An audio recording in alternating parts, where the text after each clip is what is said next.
దేవుడు విడిపించకపోతే మనకు సహాయము చేయటం వల్ల పడదు. రాదంటున్నాడు ఆ అమ్మాయితో.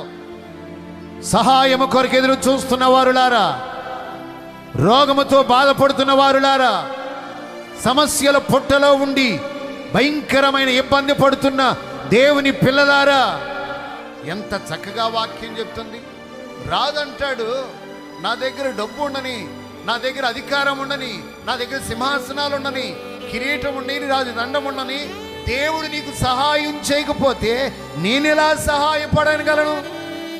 ఎందుకో ఈ ప్రత్యేకమైన శుభవేళ, ఈ నెలల ప్రారంభంలో వాగ్దానంతో కూడిన సహాయం, వాగ్దానంతో కూడిన సందేశం పరిశుద్ధాత్మ దేవుడు మనకు వినిపించుతూ ఉంటుండగా ఒక్కసారి ఆగి సందేశాన్ని మీరు మనసులో పెట్టుకొని వినాలి. దేవుడి యుద్ధ నుండి మనకు సహాయం లభించునుగాక. చేతుల పైకి ఒకసారి గట్టిగా చెప్తారా?